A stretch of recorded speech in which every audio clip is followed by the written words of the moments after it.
Hello students, good morning to everyone.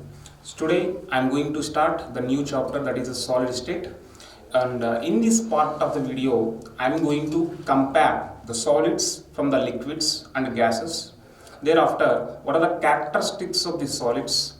Then classification of the solids. The solids are classifying into crystalline solids and amorphous solids. And what are the differences between the crystalline solids and amorphous solids? And further, the crystalline solids are further classifying into ionic crystals, covalent crystals, and molecular crystals and metallic crystals. So in this part of the video, we are going to discuss all the above concepts. So let us start. So before we enter into the solid state, let us be briefly describe about matter. As we know, matter is nothing but anything which occupies a space and having mass is called what? Matter. And this matter can exist in mainly three physical states. What are those? That is solid in state, liquid in state, and gaseous in state. These are the three main physical states of the matter, and these three physical states are differ by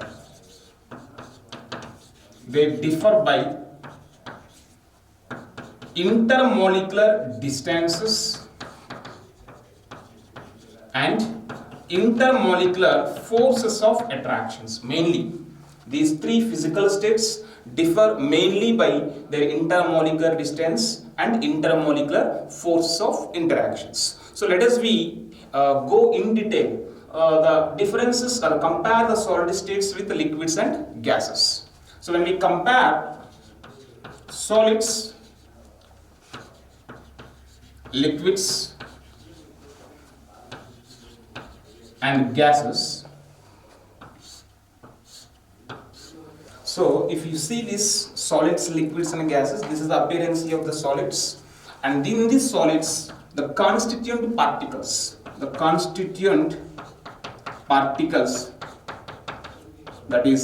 that can be atoms, molecules, ions, whatever it may be. The constituent particles are very closely packed. They are very close. So these are the constituent particles, and these constituent particles are very closely packed.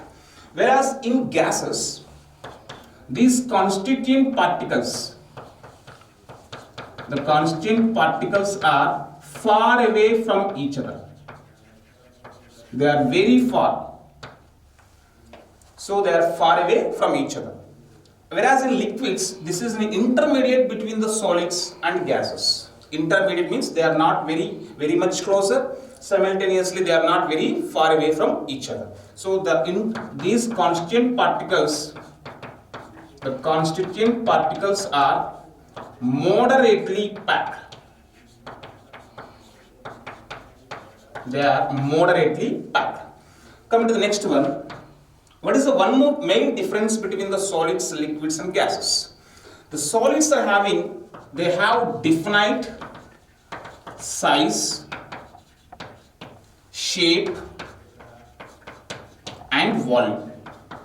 Solids are having definite size, definite shape and definite volume. For example, if you see this chalk piece, it has definite size, definite volume and shape.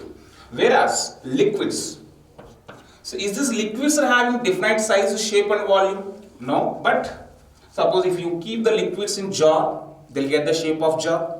If you keep the same liquid in bowl, they'll get the shape of bowl. So there was no definite size, shape or volume, but they usually get the shape of container present in it. So, but they get size, shape of container in it. Okay, but in case of gases, there was no definite size, shape, volume, etc. So if you compare the intermolecular spaces, intermolecular space in solids, so there was very short, very less intermolecular spaces are present because of very close packing. Whereas in gases, the intermolecular spaces are very large. Why? Because the molecules are far away from each other.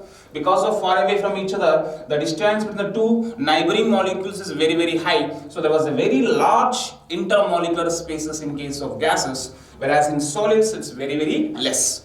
Coming to the liquids, the intermolecular space is medium. Medium. It's not very much less and very much high. So this is a medium intermolecular spaces are present. So if the intermolecular space is less, that means the molecules are very close to each other. If the molecules are very close to each other, the forces of attractions will be usually large. So come to the next property, intermolecular forces of attractions. IMFE stands for intermolecular force of attractions.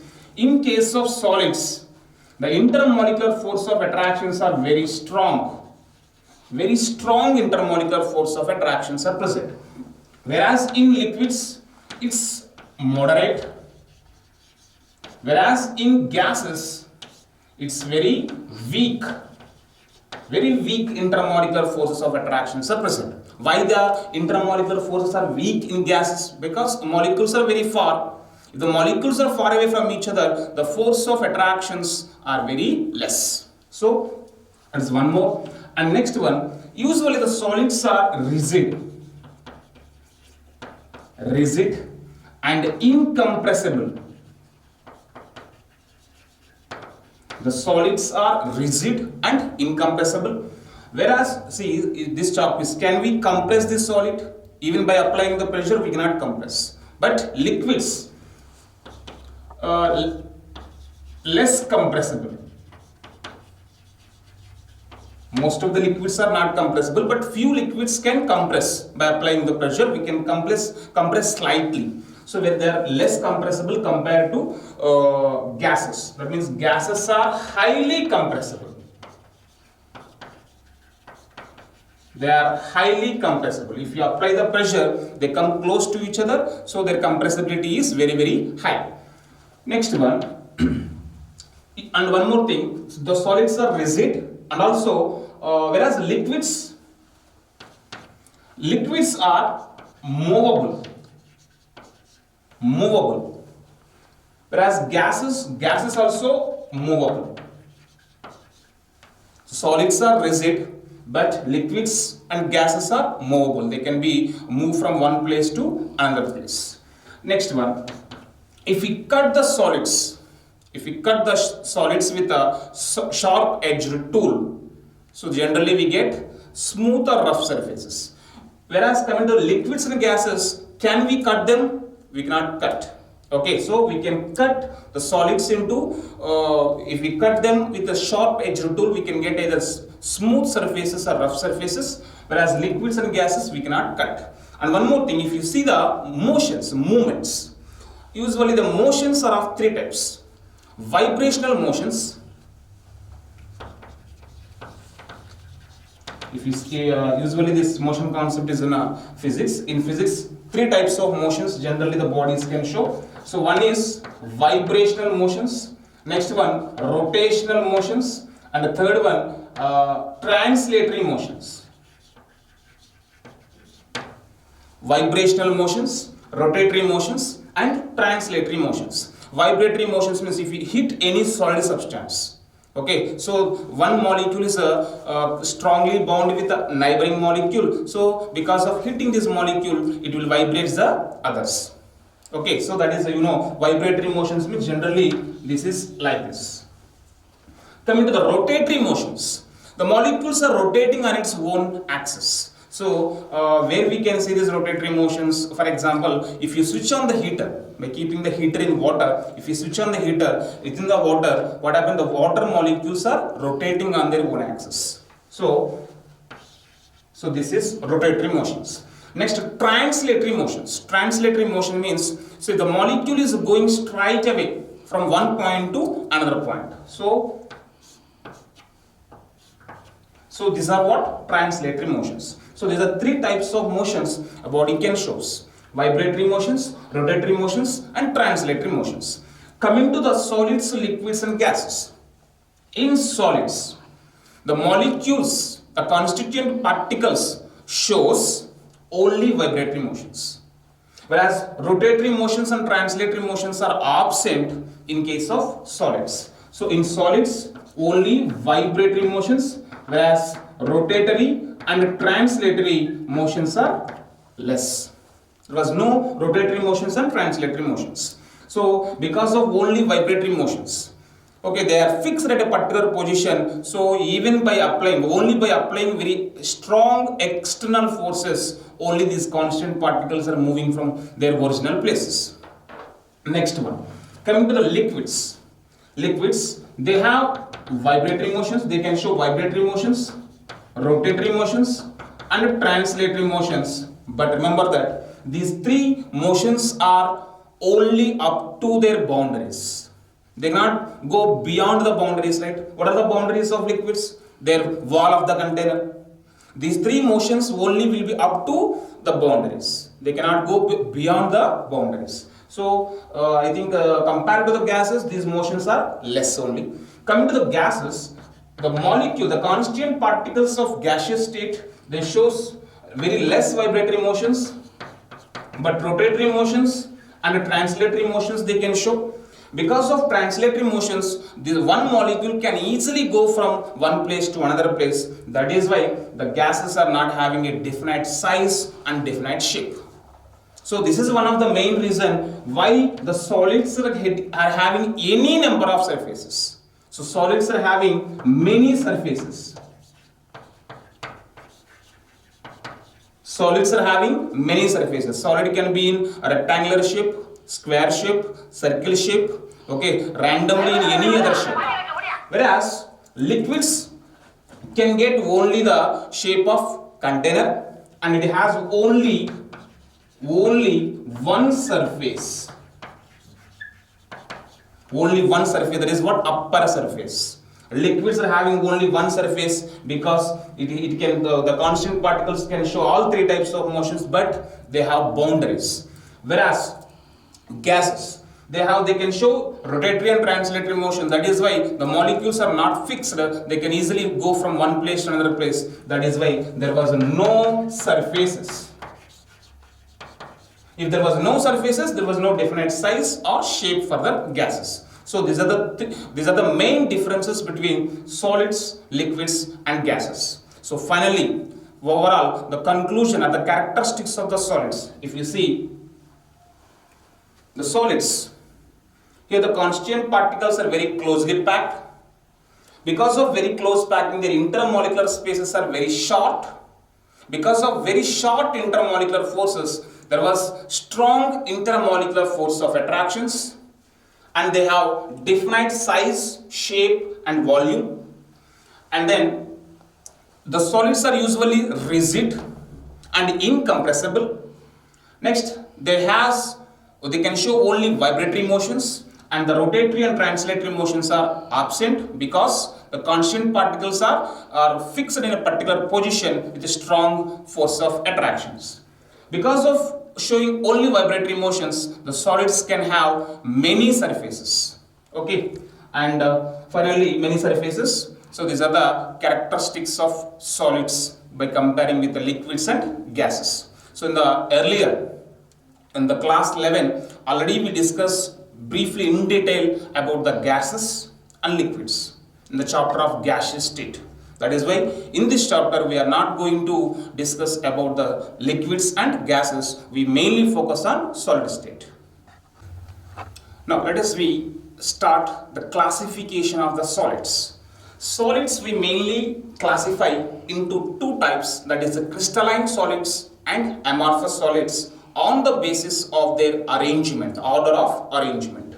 So what is the basis for this classification? On the basis of order of arrangement. Order of arrangement of constituent particles. I already told you these constituent particles means it can be atoms, ions, molecules, any one of this. So here, on the basis of order of arrangement of these constituent particles, solids we are further classifying into how many types? Two types. So one is crystalline solids. Crystalline solids. The next one is amorphous solids. Crystalline solids and amorphous solids. We discuss both crystalline solids and amorphous solids at a time by comparatively. Okay. Now, crystalline solids. The term crystal taken from the Greek word, that is crystallus. Crystallus, which means clear ice. Okay, crystallus means clear ice. So before, actually in the olden days, in the earlier days, most of the solids are what? Clear ice type, having flat surfaces. So because of looking like flat clear ice, we are calling them as crystallus. Okay, finally they modified into crystalline solids. Whereas amorphous means powdery mass. When we break these solids, we get a smooth surfaces, feels like what? Powdery mass. That is why we are calling them as amorphous solids. Now let us compare these two crystalline solids and amorphous solids. So first of all, when you check the order of arrangement, why? Because the main basis for this classification is what? Order of arrangement. Let us start with the order of arrangement.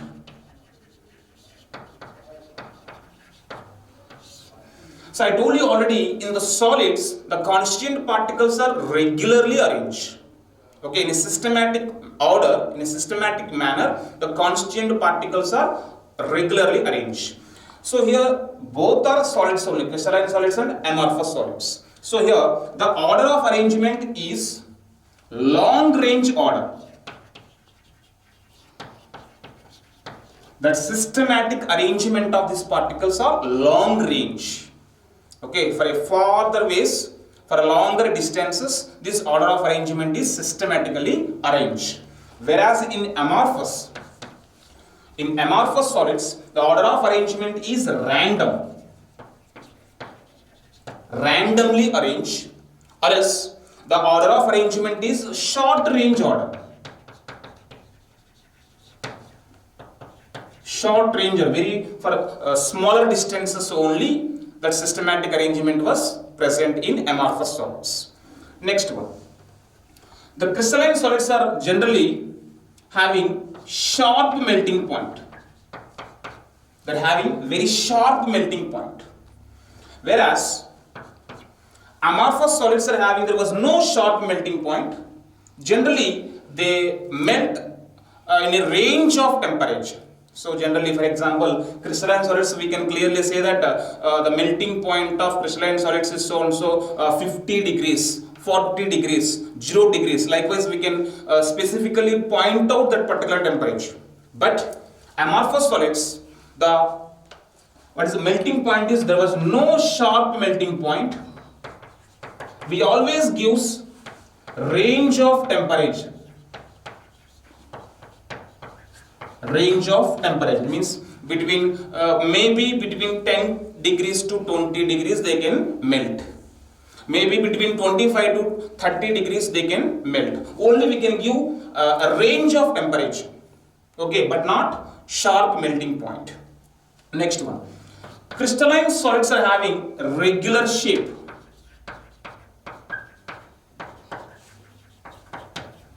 Okay, regular shape. But amorphous solid, there was no regular shape. So they usually having irregular geometry or irregular shapes. So they're having regular shapes and they're having irregular shapes. So generally, the crystalline, the name itself, crystalline solids are generally, when we touch these crystalline solids, they are rough to touch. Whereas amorphous solids, best example talcum powder. If we touch this powder, we feel like smooth. Okay, so they are regular shapes, having rough surfaces. Most of the crystalline solids are having rough surface, not always. Most of the crystalline solids are rough in surface, rough surfaces, whereas amorphous solids are generally smooth surfaces. Smooth surfaces. And one more thing, if we cut these crystalline solids and amorphous solids with a sharp edged tool, if we cut them, okay, the crystalline solids are giving smooth surfaces. When we cut the crystalline solids, we are getting very smooth surfaces. Whereas amorphous solids, amorphous solids are giving rough surfaces. Okay, so on cutting with the sharp edged tool, they give smooth surfaces. Smooth surfaces on cutting, whereas the amorphous solids are giving rough surfaces. Rough surfaces. And one more difference between the crystalline solids and amorphous solids, main difference, that is what? Crystalline solids are anisotropic.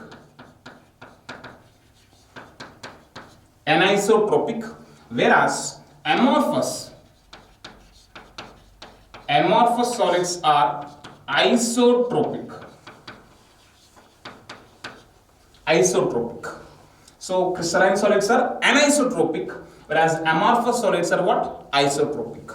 So this is one of the most important difference between the crystalline solids and amorphous solids. We will discuss what is isotropic, what is anisotropic, we will discuss. But remember, these are the main differences between the crystalline solids and amorphous solids. Examples for the crystalline solids.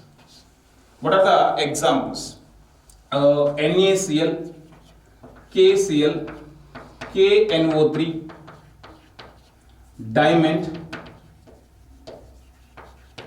silica means SI wood,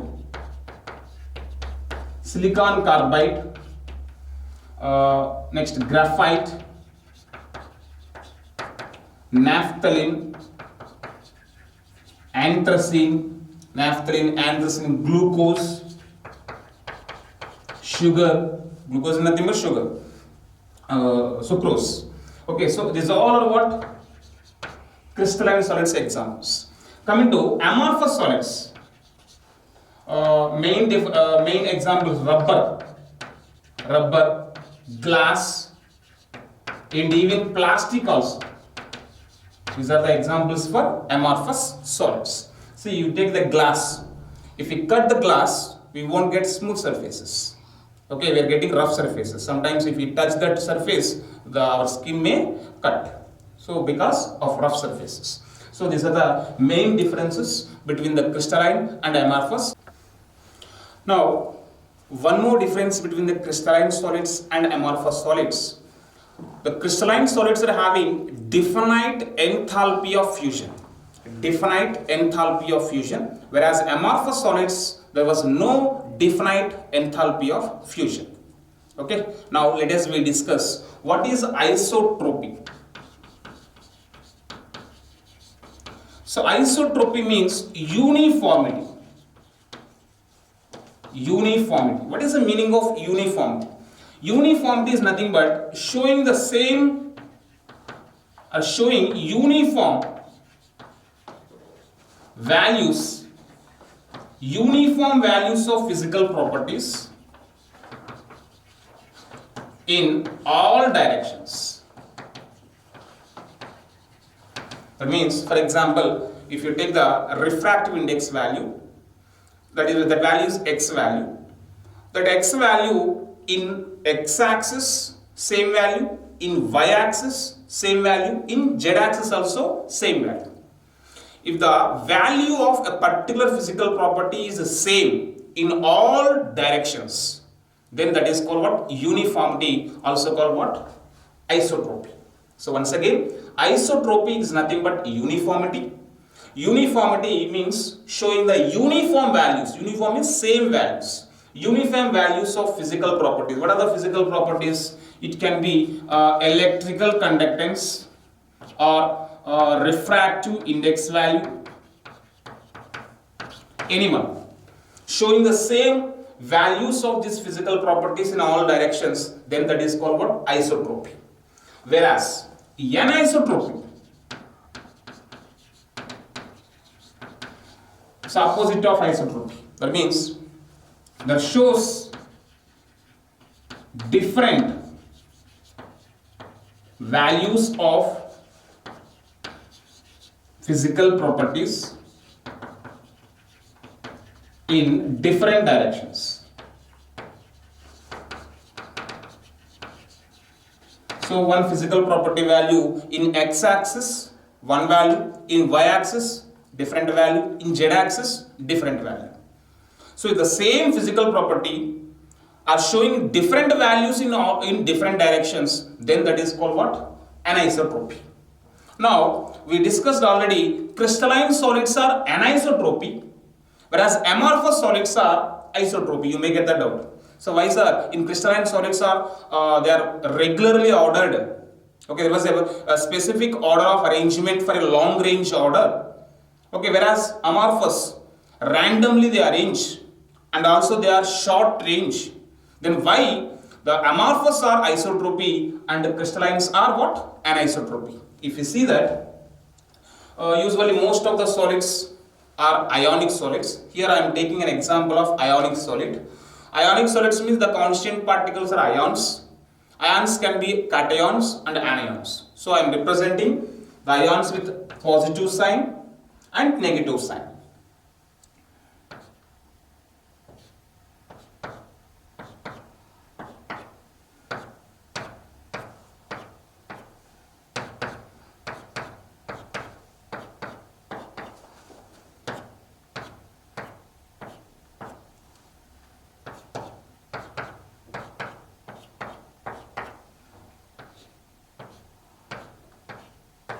Clear? Now tell me, is there a systematic arrangement or not? Yes. Cations, anions, cations, anions. So there was a systematic order. Okay, cations are represented with a positive and anions are represented with negative. Now see that. Now I am taking in this axis, y-axis. In y-axis, what is the arrangement of the ions? Left side all negative ions, right side all positive ions. So generally this side negative and that side will act as positive. Are they same or different? Different. Right? They are showing different. Now coming to here, now if you take this in x-axis, see that in x-axis positive, negative, positive, negative, positive, negative in one side, positive, negative, positive, negative, positive, negative in another side. So in both sides, so that side and this side same. Here same, in x-axis they are showing same, but in y-axis they are showing different. So in different values in different directions. So got it? So that is why crystalline solids. So this is what? Crystalline solids. Crystalline solids are isotropic or anisotropic? They are anisotropic. Anisotropic. So clear? Whereas if you take the amorphous solids, there was no systematic order. So they are zigzag arrangement.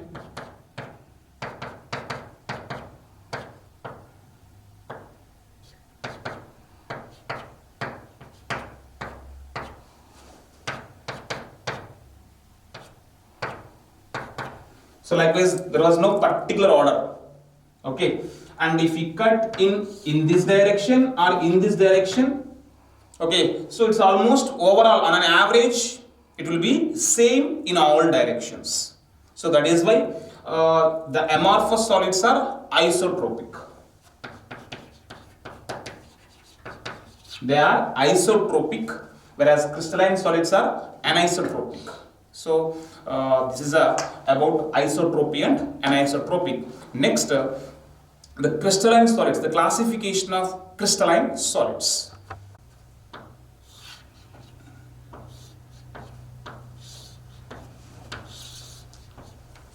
The first one is ionic crystals. Ionic crystals. The second one, covalent crystals. Covalent crystals. The next one, molecular crystals. Molecular crystals. And finally, metallic crystals. Metallic crystals. And one more, fifth one they given, that is what, atomic crystals. It's very rare. So generally the group 18 noble gas elements, they mainly exist as gases, as we know. That is why we call it as what, aerogens. Okay, but when these group 18 elements are solidified, when they are in solid state, so what are these? They exist as atomic crystals. So best example, frozen solids of group 18 are atomic crystals. So we don't discuss these atomic crystals, but you just remember the frozen solids of group 18 are atomic crystals. Okay, now ionic crystals, covalent crystals, molecular crystals and metallic crystals. These are the main four types of the crystalline solids. So what is the basis? On the basis of, this classification is basis of, on the basis of type of particles,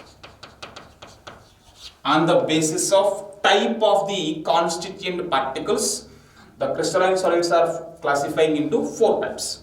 And here, and one more thing, this molecular crystals further classified into three types, the molecular crystals. So what are those? One is non-polar molecular crystals, non-polar molecular crystals. Here next one, polar molecular crystals, polar molecular crystals. Next, third one, hydrogen bonded molecular crystals. So these are the three types of molecular crystals. Again, here I just give you examples in this flowchart. Thereafter, we discuss these four types in detail. So examples for the ionic crystals, that is NaCl, KCl, KNO3, and then CaF2. So these all are examples for what? Ionic crystals. Next, covalent crystals. The covalent crystals examples for the covalent crystals. Best example, diamond, graphite, silica, silicon carbide. So these are the examples for covalent crystals. Next, molecular crystals. Under these molecular crystals, first one is non-polar. Examples for the non-polar molecular crystals: naphthalene, anthracene,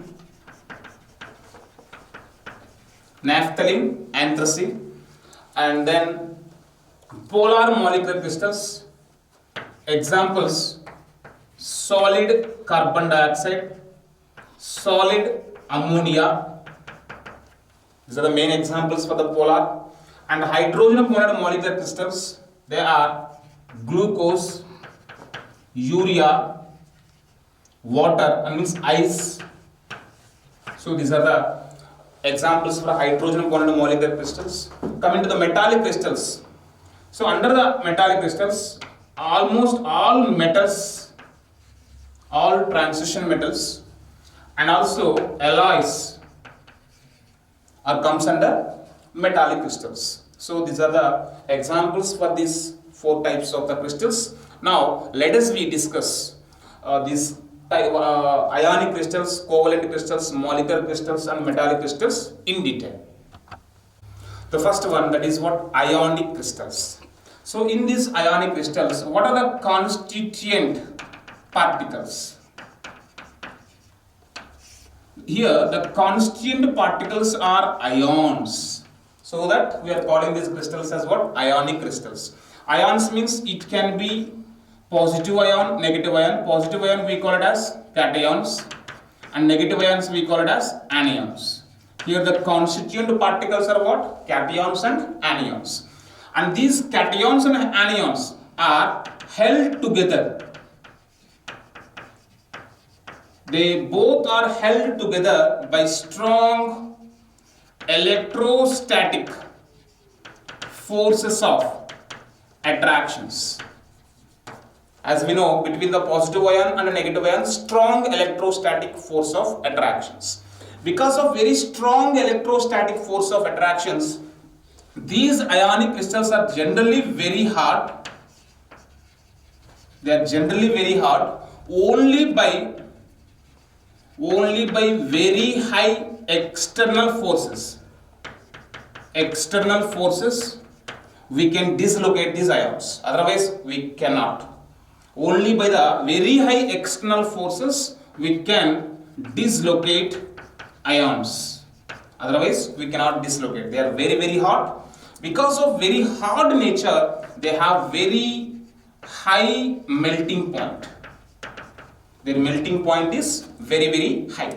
And one more point you should remember, this force of attractions. I told you that the positive ion and negative ions, they both are held together by strong electrostatic force of attractions, and this forces of attractions and that force of attractions directly proportional to number of ions.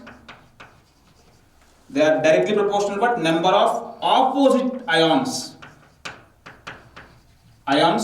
surrounding a particular ion. So this force of attractions is directly proportional to number of oppositely charged ions surrounding a particular ion. For example, if positive ion is there, if the positive ion is surrounded by 4 negative ions, and the second case, positive ion is surrounded by 8 negative ions, which is having where there was a strong electrostatic force of attraction in second case. Why? Because the force of attractions is directly proportional to what? Number of oppositely charged ions surrounding a particular ion. That is why. So this is one more important point you should remember. And one more thing, these ionic crystals generally having very high melting point, and also these are generally solids. Ionic crystals are generally solid in state, and also liquid state. We can melt them. When the ionic crystals are in solid state, they are insulators. Okay, they are insulators. Remember that they are bad conductors in solid state. Whereas in molten state, when the ionic crystals are in molten state, they are good conductors. You may get that out, how it will be changing their electrical conductivity. In solid state, the positive ion, negative ion are very closely packed. So because of close packing, these ions cannot migrate from one place to another place. That is why they are bad conductors. Okay, also called insulators in solid state. Whereas in molten state, if you dissolve these solids in a particular solvent and making a solution, then the ions are free up. If ions are free, then they can easily move from one place to another place, so they can conduct the electricity. That is why in solid state the ionic crystals are insulators, whereas in molten state they are good conductors. Okay, I told you already the examples for ionic crystals are what? NaCl, KCl, and KNO3, CaF2. Okay, these all are examples for ionic crystals. Next, move on to the second type. That is what? Covalent crystals.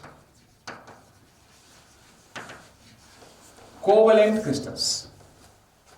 So in case of covalent crystal, what are the constituent particles? Here the constituent particles are atoms. Here what are the constituent particles? Atoms. Whereas in ionic crystals, ions. And these atoms are bound together in 3D manner. The atoms are bounding or surrounding each other in 3D manner with covalent bonds. With covalent bond. That is why we are calling these crystals as what? Covalent crystals. And because of binding with the covalent bonds, generally these covalent crystals also very hard,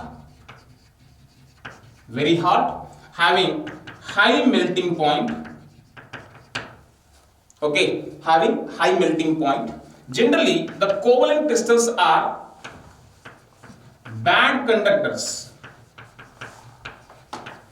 Bad thermal and electrical conductors. Usually they are bad conductors. Okay, having high melting point. Examples for this covalent crystals, that is what diamond and silica and silicon carbide. So these three are good thermal conductor but bad electrical conductor. That is why I am giving bad conductors. Okay, diamond, silica, silicon carbide are bad electrical conductors. Bad electrical conductor. Whereas graphite is exceptional case. No? So graphite is also comes under covalent crystals. But graphite, we know already in the group 14 we discussed about the diamond, graphite and fullerenes. So in graphite, all the carbon atoms are undergoing sp2 hybridization and they are arranged in a hexagonal rings in sheet-like form, and one sheet, another sheet. Between the sheets there was a weak van der Waals forces, and because of weak van der Waals forces, one layer can easily slide over another layer, so that we are using the graphite as what? Good lubricant. Okay, and because of the space between the layers, they are bad thermal conductor. But because of presence of electrons, free electrons, why? Because each carbon is undergoing sp2 hybridization. Out of 4 electrons of the carbon, 1 electron is free and it is participating in the conductivity. So because of presence of 1 electron by each carbon atom, they are good electrical conductor. So graphite is a good electrical conductor except graphite. Remaining all covalent crystals are what? Bad electrical conductors. So this is about the covalent crystals. Next, move on to the molecular crystals.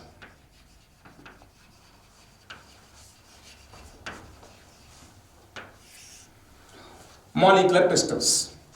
In molecular crystals, the constituent particles